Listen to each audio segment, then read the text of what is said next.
Piers, I'm shocked at your rhetoric. In the past, when we have talked, you have readily recognized that the Israelis are committing genocide in Gaza. I've never said that. I've never said Furthermore, that. I've never said that. I've never actually said I believe it constitutes a genocide. I think that you've heard genocidal language from people like Smudges and Ben-Gvir, but I don't think it can be constructed as a genocide, because I don't think people who actually wage a genocide are interested in doing ceasefires, which we've now had for, thank God, quite a few weeks and months. Why would you if you're waging an actual genocide against a populace? So what do you call it? Mass murder? I would call it a form of ethnic. What's the phrase that you use to describe what's going on? In all my years of watching him debate, I have never ever seen Professor John Mearsheimer look this visibly appalled. I don't think anyone has, and I might as well go out on a limb and say, more than being appalled, he was disgusted. Well, howdy there, internet people. Hope y'all are doing a fantastic job of keeping your heads on a swivel in this craziest of times. So, this Piers Morgan interview was a little while back. I want to cover it because it is a very, very revealing exercise in cognitive dissonance and intellectual dishonesty. Sometime in January, Professor John Mearsheimer made an appearance on Piers Morgan Uncensored. This was before Piers had his senior moment and had to undergo hip replacement surgery, which he is now recovering from, thankfully. During the debate, they butted heads on a number of issues, but the primary contention between them and the focus of today's episode was about Mr. Morgan's sleazy attempt at establishing a moral equivalence between the crackdowns in Iran and the ongoing genocide in Gaza, vis-a-vis the supposed moral hypocrisy of the third-party observers, aka bleeding heart liberals and Hamas sympathizers, who barely expressed a modicum of solidarity with Iranians. Now, we're going to be watching some of these clips together and pointing out Mr. Morgan's moral inconsistency, but before we delve in, I just want to make it clear for those who may not be in the know already, and hopefully by now it's just a handful of people. Piers Morgan is not a journalist. He hasn't been in a long time. Right now, he's just a reality TV-style debate show host with main character syndrome and terrible moderation skills. Actual journalists do the legwork and break the news. He simply reads reported news by actual journalists and forms his opinions, invites debaters, and then proceeds to compete for the microphone with them. And at the end of the show, he claims to have learned a lot right before he returns back to factory settings. Credits to him though, he is a very, very crafty showman in the genre of political entertainment. He regularly has heavy hitters on, alongside a tag team of carnival barkers who turn serious discussion into spectacle. But he's not a journalist in the true sense of the word. He hasn't been in a long time. Anyway, just want to get that out of the way. Let's get down to the interview. Let's come to Iran here, because I'm seeing a lot of, I think, moral hypocrisy and double standards and cowardice, frankly. That a lot of the people who have been so vocal, either by joining marches or Hollywood stars or wherever it may be, big media figures, racing to be front and center in supporting the Palestinians, for example, in Gaza, have been notable by their silence about the Iranian protesters risking their lives, quite literally, for freedom and democracy. Now, it may well be, I'm sure it is, that obviously it suits Israel and America that this uprising is happening. Obviously, they would like it to be successful and that the Ayatollah gets removed and the mullahs are gone. I'm sure they would like that, and I'm sure that they're doing everything they can to promote it. But that doesn't mean that there isn't already an organic uprising going on, that the people of Iran have had enough after 47 years of this religious rule, and they want to change. Those two things can be true at once, right? So there's a handful to unpack here. First of all, he frames his question to the professor as a question of moral hypocrisy. Personally, I am usually circumspect about performative solidarity from public figures, but I am not unaware of how their support for a just cause can influence public opinion and behavioral shift in the minds of their fans and followers.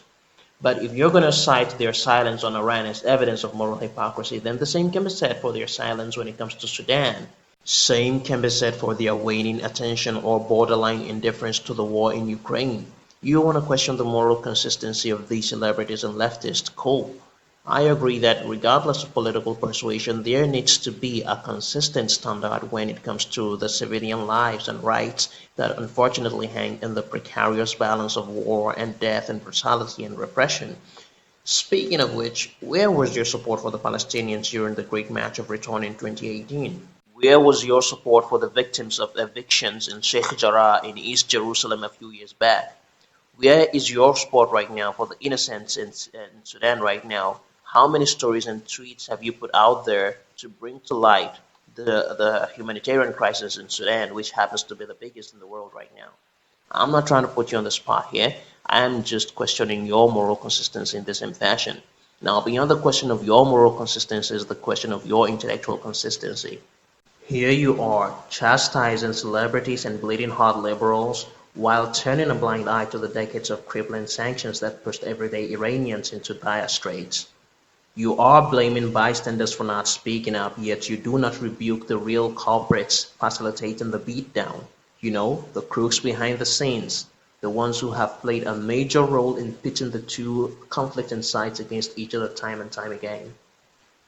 Here you are calling out people on the left, pretending you know nothing of Washington's checkered record of regime change wars and the after effects of those interventions, and why folks at home will be quite circumspect, and rightly so, about their support for everyday Iranians being recast as manufactured consent and public support for regime change. You know damn well that the United States and Israel are not gunning for a unified Iran under democratic rule. You know damn well that the plan is for a balkanized Iran with smaller puppet regimes and handicapped administrations subservient to powerful interests. You know the end goal is not cooperation as regional co-equals, but for Israeli dominance, territorial expansion, and the fomenting of secessionist unraveling of neighboring countries into hostile blocs. That's it. Much like Russia, Israel is attempting to redraw the regional map in pursuit of its Greater Israel goal and firmly reposition itself as the undisputed regional hegemon. You're not an idiot, Mr. Morgan, and I can correctly assume that you know why the pro-Palestinian crowd and the rest of the sane world would naturally have misgivings about the ulterior motives of the genocidal tag team, United States and Israel, given their history of cannibalistic self-interest. It really is a case of catch-22. How do you show meaningful solidarity without being a useful idiot for powerful interests who care not one bit about the interest of the everyday Iranians? How do you support a people attempting an overthrow of a cancerous regime, knowing the risk of virulent metastasis, knowing the risk of internecine bloodshed like we saw in Iraq and Syria? How do you support a movement for self-determination while acknowledging that the current iteration of the Iranian crisis was inorganically and externally induced by hostile state actors? This is not to deny the widespread aversion of everyday Iranians to theocratic subjugation and censorship and restriction of rights and liberties and the religious micromanaging of sartorial and lifestyle choices. This is not to absolve a murderous, tyrannical, ultra-conservative and neo-fascistic regime of its own endemic mismanagement and militant foreign policies and repressive domestic policies. The long-running immiseration of Iranians and the outsourcing of terrorism and destabilization and ethnic cleansing through her regional proxies is enough to warrant a violent overthrow of the existing power structures in Tehran. At the end of the day, however, it's not a question of getting rid of the regime, it's a question of how and who should be in the driver's seat when the time comes. Now, you would be hard-pressed to find more than a handful of successful civilian subversion of government that did not require foreign aiding and abetting. Here's the catch though, the reputation of the allies you choose can either make or mar the credibility of a noble cause, and the military and intelligence agencies of two adversarial nations with a track record of apartheid and genocide and disastrous military adventurism are strange choices of allies. The Mossad and the CIA hijacking a legitimate movement for change on the ground in foreign sovereign territory was the perfect pretext that the Iranian regime needed to declare a code red and justify lethal force. Whether they want to admit it or not, Israel and the United States inadvertently handed the Iranian regime a lifeline. Now, that's what happened. How do you get rid of a regime that is this deeply entrenched? Look, in my estimation, and I'm just spitballing here, a neutered regime is far, far better than a decapitated regime. Take away one of the few major leverages a regime has over its subjects, the economic leverage. If the US and Israel truly do care about the everyday Iranians, they would find ways to work around economic sanctions to fund existing nodes of underground economies and parallel civil defense networks all over that country that, over time, creates a nexus of localized sovereignty. It is long, arduous work, but I'd rather you give the people real sustainable pathways to leverage rather than performative solidarity and rousing rhetoric about regime change and democracy. We've seen how this movie plays out. We know the end. I'm sorry guys, I know I have gone on for a bit here, so I'm just gonna shut up and let's hear what the professor has to say.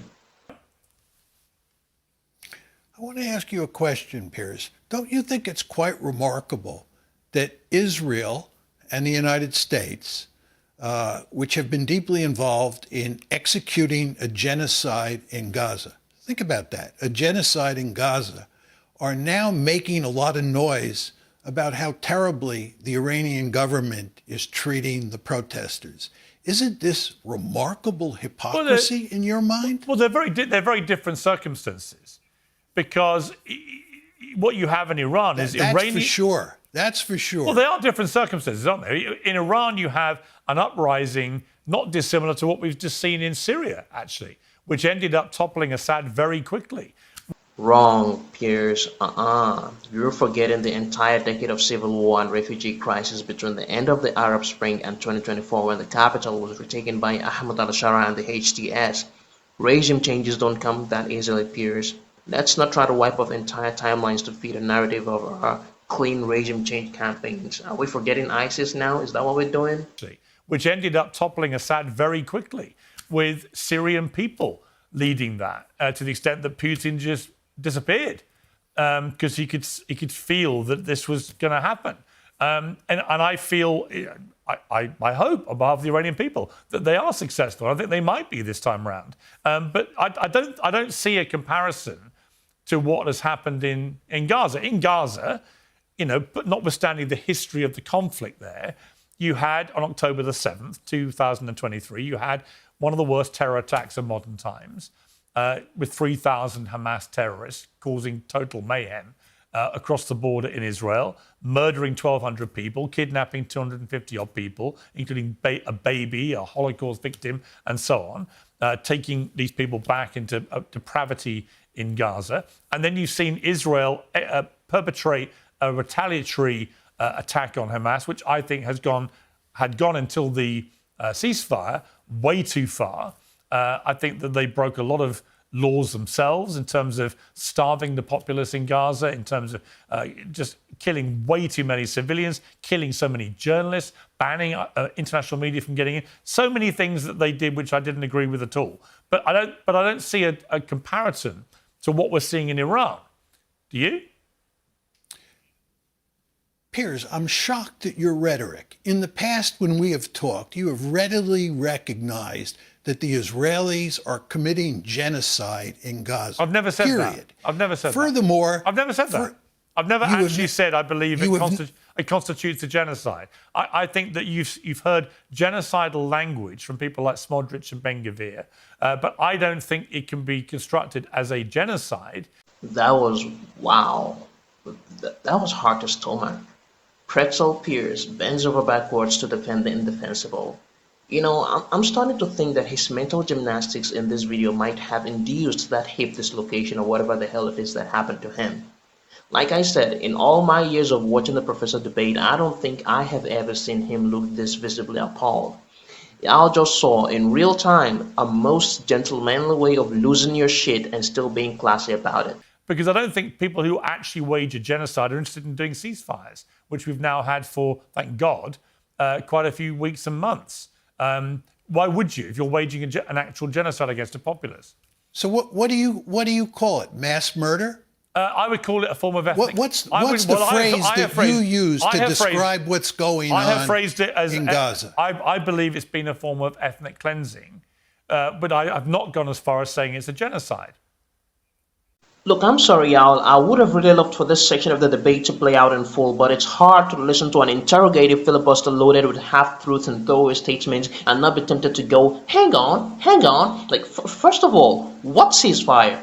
What ceasefire, Piers? Because I know that if Iran After the 12 Days War sporadically bombarded Tel Aviv the same way Israel has been killing off Gazans since the so-called ceasefire, you would be pointing to that as evidence of Iran being wedded to the destruction of Israel. If Hamas had launched a series of rocket attacks at the same rate as IDF bombardments in the last 4 months, you will be foaming at the mouth asking to condemn Hamas. You will be citing that as Hamas wanting to kill all Jews, but since it's the other way around, it cannot be Israel wanting to exterminate all Palestinians. So again, Mr. Piers, what's ceasefire? And secondly, this whole argument that genocidal criminals never sit to negotiate an end to the genocide is not only asinine in and of itself, it is one that is falsified by historical precedents. Case in point, the Dayton Agreement of 1995, a combination of international pressure, NATO bombing, and the joint ground offensive by Bosnia and Herzegovina and the Croatian army, forced the Serbians to the negotiation table. So, Mr. Morgan, your argument that genocidal governments do not come to the negotiation table simply implies that Israel came to the negotiation table out of the goodness of its heart. You know that is patently false. It was forced to the negotiation table due to internal pressures to get back the remaining hostages and the remains of the deceased captives. It was also strong-armed into a 10-year ceasefire by virtue of external pressure channeled by the sitting POTUS. And I say 10-year ceasefire because we see what is still going on in the besieged enclave. The frequency of bombings and killings have drastically fallen, but hundreds still have been killed. Babies froze to death this past winter due to partial blockade that right now still only allows a fraction of the aid in. The yellow line is no longer a yellow line, man. It's a shape-shifting organism with uncharted growth spur. Now, the enclave has been partitioned, graves are being decimated and the land being prepped for concrete pouring, and the fate of approximately 2 million people still hangs in the precarious balance. Somehow in all of these, you still think your piece of shit opinion is equally valid to those of organizations and individuals who have studied genocide and have determined that Israel is indeed committing one. You cannot be blind to all of these and still lay any tenable claim to intellectual and moral consistency and journalistic fairness. That's just the truth. Look, I'm sorry now for going on way too long, but there's just so much to unpack in this statement. And now let's hear what the professor has to say. You don't think it's mass murder? I think that the Israel argument about calling it mass murder. He ain't asked you about the Israeli argument. He asked you whether you think it is mass murder. Why not directly answer the question, man? Do you still construe the Israeli response as largely within the realms of acceptable wartime conduct or an outright extermination? Is that they believe they are responding to defend their people from actual genocidal maniacs, Hamas. There it is, predictable. I gotta admit, man, Piers Morgan had me fooled for a while. I guess it was because he was one of the biggest channels to platform pro-Palestinian voices. And to me, he sort of tried to approach the conflict from a semblance of a middle ground. At the start of the coverage, honestly, in 2023, I gave Mr. Morgan the benefit of doubt because in my mind, his question, do you condemn Hamas, came from a place of, okay, the Palestinians have been historically dealt a terrible hand, but can we at least reckon with the fact that this senseless slaughter of innocents by Hamas is extremely reprehensible and sets back the Palestinian cause by many years, decades even? Now, over time, with the genocide in 4K, it became pretty obvious that Mr. Morgan was a passive apologist for state terrorism. He couches criticism of Israel in softer language. Hamas, actual genocidal maniacs. Israel, just a few politicians using genocidal language. October 7th, genocidal terror attack. 2 years into Israel's genocide, I became increasingly critical of the way Israel was conducting the war. The IDF's response has been way too disproportionate. Ben-Gvir and Smotrich are absolute headbangers. They're speaking like genocidal maniacs. In your lopsided opinion, Mr. Morgan, Hamas is the death cult, but not the Likud party, not the IDF and the entire apparatus of the Israeli state who are actually wedded to the destruction of Palestinian identity, the delegitimization of Palestinian self-determination, and the extermination of Palestinians. Between the sea and the Jordan, there will only be Israeli sovereignty. The Likud Party Charter, 1977, 10 years before Hamas. But no, Mr. Piers Morgan, only one side is wedded to the destruction of the other. Look, I can understand being partial to democracies over autocracies given the attendant privileges of individual liberty and freedom of speech and the somewhat respectable facade of free press, among other things. However, this bubble of Western democratic exceptionalism is so bloated that people on the outside can clearly see it's about to burst. There is no denying the merits of democracies over autocracies, but Mr. Morgan's attitude strikes me as the epitome of Western hubris. The bubble of Western democratic exceptionalism is what informs his inability to be truly clear-eyed about the genocide and the civilizational hypocrisy of the West. This same bubble is why he would consider a middle path crippled by sanction an existential threat to Israel, but not the other way around, even when Israel poses a clear and present danger and an existential threat to the territorial sovereignty of its neighbors. People from actual genocidal maniacs, Hamas, who are wedded to the destruction of Israel and the death of all Jews, and showed on October the 7th that they intend to do just that. And I think that my argument with the way Israel's respond is that the response was completely disproportionate, went way too far. And like I said, they've broken a number of laws in the way that they've responded. But I have not actually categorized it as a genocide, not least because no state has ever been found guilty of waging a genocide as a state, I understand. Refusing to call it a genocide because no state has ever been charged is a slippery slope. We could stretch the same argument to its logical extremity and say what happened in Rwanda wasn't a genocide. We can politely characterize those deaths as the Hutus going way too far in response to the Tutsi-led RPF invasion in 1990. Stretching this really odious logic to its extreme, we can also minimize the atrocities of the Bosnian genocide as one group going overboard in its response to extreme provocations from the other. To be fair, he is correct that no country as a sovereign entity has ever been found criminally guilty of genocide.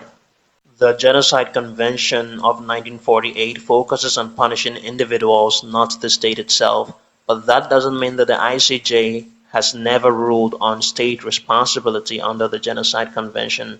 For example, in 2007, in the case of Bosnia v. Serbia, the ICJ ruled that Serbia did not commit genocide directly but failed in its duty to prevent the Srebrenica genocide and failed to punish the perpetrators. The ICJ has placed a broad interpretation on a state's obligation to prevent genocide as enshrined in Article 1 of the Geneva Convention.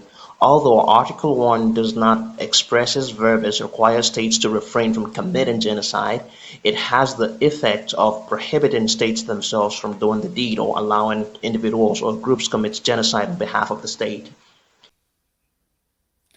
I'm actually shocked at your rhetoric. I Why? can't believe that you don't recognize that what the Israelis, with assistance from the Americans, have done in Gaza is a genocide, or if not a genocide, an instance of mass murder.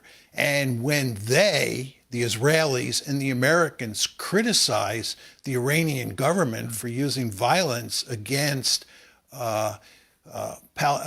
Iranian protesters, that doesn't represent hypocrisy of the first order. Well, the analogy would be if the protesters had woken up one day and they had murdered well over 1,000 people in the regime in a 6-hour period, and the regime responded by killing a large number of the people who perpetrated that act, it would be a different argument. But that's why I don't think there's a comparison to be made.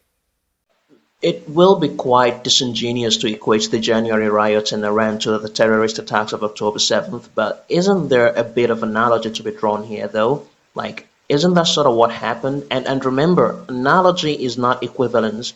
When situations are analogous, it simply means there are relative comparisons in certain areas, but they're not equivalent. Again, I am trying my darnest best to not play the devil's advocate for the Iranian regime. I'm just trying to be fair and paint as clear a picture that is neither partisan to the regime or the other sides of the conflict. Based on third-party reports, street-level security forces were reluctant to suppress the peaceful protests because they were equally affected by the currency collapse. They understood the economic implications of the closure of the Grand Bazaar and could empathize with the plight of everyday Iranians on the street. They did not initiate the violence. By all accounts, the deadly crackdowns began after the protests were rocked by riots and the destruction of public infrastructure and the killing of security forces. So here's the tiny little analogy between October 7th and the January riots in Iran. Both have the same intention and effect of forcing political and military action. And remember, I said the riots, not the protest. Now, beyond the currency crash, the riots were the second major sign of facilitated state collapse, spearheaded by hostile state actors who hijacked the legitimate grievances of Iranians for their own cynical motives. Again, this is where the question of Mr. Morgan's intellectual consistency comes in. What sovereign nation would allow such a veritable threat to its escalation dominance and its monopoly on state violence go unanswered? Do you think that any Western democracy will allow citizens and proxy units rampage through their capitals, killing officers, burning down infrastructure, all the while knowing that hostile foreign agents are deeply embedded and actively coordinating a controlled demolition of their authority? Do you see the cognitive dissonance here, Mr. Piers Morgan, or are you too biased in favor of so-called enlightened democracies that you do not apply the same standards? Again, let me be very clear. This isn't equating October 7th with the Iranian protest. Rioting is not terrorism. The former is characteristically spontaneous mob action, while the latter is a premeditated special operation executed for maximum impact. Of course, the protesters didn't simply wake up one morning and go on an October 7th style rampage, but the eventual riots did employ terror tactics, with the end goal being regime change. Most sane people would have no problem with a people-driven regime change in Iran, like we saw with the fall of Hosni Mubarak in Egypt. However, they would have a problem with psychopathic partners in genocide spearheading regime change under the guise of humanitarian intervention in Iran. My point is this. If Mr. Piers Morgan can frame the current genocide in Gaza as Israel responding to one of the worst terror attacks on its soil, then intellectual and moral consistency also demands that he frames the riots in Iran as the government responding to one of the worst attempts by the CIA and the Mossad to subvert its sovereignty under the cover of the very legitimate grievances of Iranians. Israel was responding to one of the worst terror attacks of modern times. And the Iranian regime was responding to an existential threat. Look, however illegitimate the rule of the Ayatollah is, can we agree that it is not for external forces who themselves are involved in genocide and destabilization and have no moral leg to stand on, to actively insert themselves into a domestic affair? Can we have that standard, or should we start calling bullshit on the rules-based order? Israel was responding to one of the worst terror attacks of modern times. America is its main ally in the Middle East, and it has supported it. I've been heavily critical, as you know, of the way Israel, in the last year in particular, has prosecuted the war against Hamas. I think way too many civilians have been killed. I think some of their cabinet have talked like genocidal maniacs. I completely accept that. I have categorized it in my mind as a form of ethnic cleansing, that they want to displace people like Ben-Gvir and Smudges, as many Palestinians out of Gaza as they possibly can. But for a genocide to be committed, just according to the way a genocide is articulated, you would have to have an intent to kill all the Palestinians. I don't think that has been what we've been witnessing. Do you? Yes, I think this is clearly a case of genocide. All of the major human rights organizations in the world, including B'Tselem, which is an Israeli human rights group, has said that it's a genocide. The United Nations set up a special international commission to study this issue. They categorized it as a genocide. All sorts of scholars of the Holocaust, like Omar Bartov, and scholars who study genocide have said it is a genocide. And as I said to you before, if you don't want to call it a genocide, I think you have to at least admit that it's mass murder. And one other point on this, nobody denies that the Palestinians in Gaza attacked the Israelis on October 7th. And almost everybody agrees that the Israelis had a right to retaliate, to defend themselves. That's not the issue here. The issue is what they did in terms of that retaliation. And again, I believe the evidence is overwhelming that it's a genocide, and I think you're making light of that. And I think that that's a bad thing to do. I'm not making light of it. I just have not used that word. I don't think that it is a correct assessment of what we've seen. Now, Jesus Christ, Piers. Being a fence-sitter 2 years into this genocide takes a certain kind of pusillanimity already. Now going further to whitewash genocide in real time requires being a pathetic piece of shit. I mean, it took decades for the Holocaust denial to gain traction in fringe societies. Now you don't even have to wait for the airstrikes to end. You can just deny right away. Scholars of genocide and reputable international organizations have deemed this a genocide or at least meeting the criteria for plausible genocide. But here comes TV Man, drunk on the false notion that his punditry is as good as scholarly opinion. You know, Mr. Morgan, many of your viewers, myself included, remember you and the entirety of the Western media cohort running with the genocidal words of that one infamous Hamas spokesperson about wanting to do October 7th over and over again. Yes, that statement was clear evidence of genocidal intent.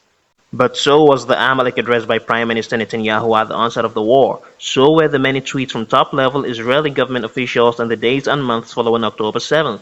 We were expected to rightfully recognize the desire to carry out October 7th over and over again as clear evidence of genocidal intent and as the official motto of Hamas and as its end goal, yet we were not expected to take the earliest utterances of Netanyahu and Ben-Gvir and Smotrich as the official motto of the IDF and as its end goal and as evidence of genocidal intent.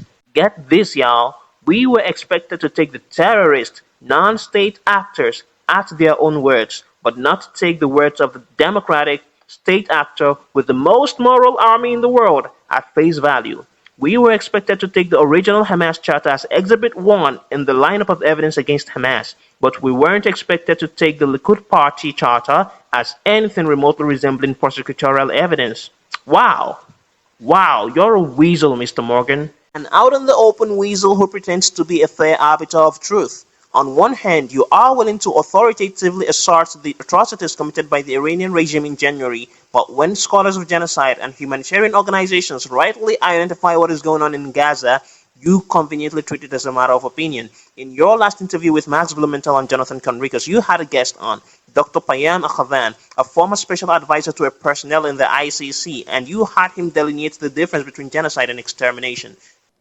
I've seen you use the phrase that the government, the Iranian regime, is exterminating its own people, and that there is a distinction between that phraseology and the word genocide. Can you just explain, from your expert position, what the distinction is, albeit obviously they're very similar territory, but what is from a legal point of view, what is the difference, for example? Thank you, Piers. In 1945, the Nuremberg Charter defined crimes against humanity, which were mass atrocities, one of which was the crime of extermination. Extermination is the systematic killing of civilian population, mass murder, if you like. Genocide, which was then defined under a convention adopted by the UN in 1948, 3 years after the Nuremberg Charter, really is aimed at national, racial, religious, or national groups. So here you have a situation where the mass murder is not necessarily against a minority, it's against the majority. The Iranian people are the victims of the mass murder, which is why legally extermination is the more appropriate term. And if There it is, y'all. Out in the open now, so we take it that you do know what an extermination campaign looks like, Mr. Piers Morgan. I take it that you, to the same extent as many of us, are aware of what the Israelis are doing in Gaza.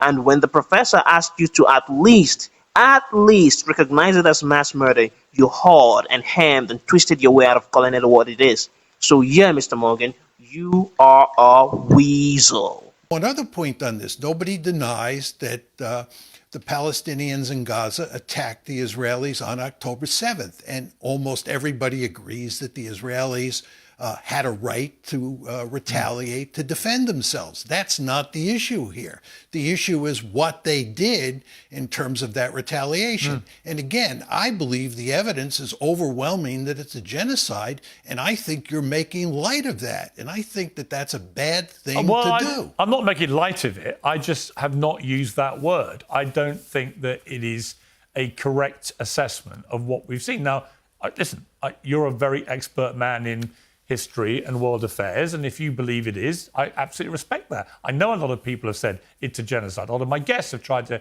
get me to say it is a genocide. I have said I believe what we've been looking at is a form of ethnic cleansing. I think the desire of many in that very hard right Israeli government is to displace the Palestinian people from Gaza and from the West Bank. But that's a form of ethnic cleansing. I do think their response to October the 7th went way over the top and they killed way too many civilians. I know all their arguments that Hamas hid amongst all the civilian population. I know all that. I'm sure that a lot of that is true. But a lot of the stuff they did, I think, has crossed the line and broken laws. I just personally do not think it reached the threshold of genocide. But I respect the right of other people like you to think it did. I actually think you're minimizing the horrors of Gaza, and I'm actually quite surprised. I think the professor is right about Piers Morgan making light of genocide, and I fear that more than his anti-Iraq war campaign, he will be remembered for having a moral quandary about a genocide. More than his anti-Iraq war campaign, he will be remembered for his puerile little pushbacks and for providing smooth landing for the bold-faced propaganda used to justify a potentially disastrous war with Iran. And I would say it's a shame, but I don't think he's capable of grasping the concept of shame anymore. Because, in my estimation, it takes a Trumpian imperviousness to shame to minimize a genocide, to launder imperialist talking points, to mainline propaganda by minimizing the horrendous impact of US sanctions and currency manipulation on the Iranian economy. It takes an unabashed imperviousness to shame to side with a genocidal state that is pushing for a potentially disastrous war with Iran that may cost thousands in lives, billions in properties, and trillions in taxpayer money. And let's not even begin to contemplate the potential refugee crisis that could unfold in Western Europe, which is already buckling under the pressure of racial tensions. Let's not talk about the very real prospect of bloodthirsty death cults, ISIS on steroids, that could emerge from the vacuum left by an ousted regime and unleash mayhem across the Middle East. And let's not talk about the 24-hour news cycle covering the gruesome evil of quote-unquote fundamental Islam and civilizational incompatibility. And if you think that Iran will be anything like Venezuela, you have no bloody idea how deadly serious some sects of the Shia populace elevate the concept of martyrdom. And if you think that the Ayatollah is held in the same regard in his country as Maduro in his, it would behoove you to learn the enormous differences in the religious and cultural psyche of both countries. When a regime like Iran falls, it's not the intelligentsia and the sophisticated secularists and the cultural bureaucrats that take power. It is the most organized, most violent, and better armed non-state actors that swoop in. And you know what? A few months or a few years on, Israel will have moved on to the next pieces on its chessboard. And the United States will have either moved on or gotten bogged down with managing the aftermath in Iran directly or by proxy. And the Western media will leave the everyday Iranians to their devices until they start arriving at your shores seeking haven from the wars you egged on. That's right. The war will simply become another white noise in the subconscious of European discourse until Shia jihadists start recruiting lone wolves in Michigan or brainwashing little white girls in Gloucestershire to hop on over to the Middle East for some love jihad pilgrimage or some shit like that. Anyway, I've gone on way too long for this particular video, so I'm gonna wrap it up. Final thoughts. I believe the celebrity solidarity can help catalyze change or steer public support, but I am also very, very wary of performative solidarity. A few tweets here and there may help spread awareness, but in the grand scheme of things, they do not make much of a dent if there is no concerted and consistent efforts to effect tangible change for the everyday people who suffer from any form of injustice or oppression. I would say that I kind of disagree with the professor that the appalling human rights record of the regime plays a small role. It actually plays a very, very significant role. In fact, I would argue a close second to the economic devastation wrought by the American sanctions. The murderous excesses of the regime and the state-enforced morality are enough reasons for the Iranians to actively seek regime change. A state loses legitimacy in the eyes of the governed when the state barely provides for them, yet violently denies them any modicum of civil liberties. So downplaying the realities of religious repression detracts from your credibility as a good faith interlocutor, and so does downplaying the effects of economic subversion. We saw how many world leaders hopped over to the White House to kiss Trump's ass when the Orange Goblin threw his weight around with his big, beautiful tariffs. And those were just tariffs, mind you, not punishing sanctions lasting decades, not occasional drone strikes targeting regime officials, not aerial bombardments, just tariffs. And yet here you are, Mr. Morgan, pretending to be effortlessly stupid by mischaracterizing the facts on ground in Iran. And as for those who think it's all about democracy, here's something you should know. If there is one thing the more stable technocratic monarchies in the region reveal, it is that a populace will tolerate some form of centralized power structure, be it theocratic or secular, as long as relative prosperity, stability, and a modicum of individual liberty remains a guarantee. The UAE is a prime example of a technocratic monarchy, albeit a genocide-enabling police state that guarantees its subject to these things. Now, my point is that the Iranian regime would not be in this situation if it had prioritized pragmatic policies over revolutionary glory, multilateral cooperation over hostile power plays, and people-centric governance over cutthroat sectarianism. Its role in the destabilization of the Middle East has been a major bane of Iranian progress and acceptance into the region and the world. And as a potential war with Iran ramps up right now, I am reminded of a famous Arabic phrase, Allah yadribu at-taghi bit-taghi, meaning God strikes the tyrant with the tyrant, or God strikes one tyrant with another tyrant. It is a well-known saying that expresses a historical observation about divine intervention that ends the injustice of one tyrant by unleashing another tyrant upon him, leading to the destruction of one or both of them.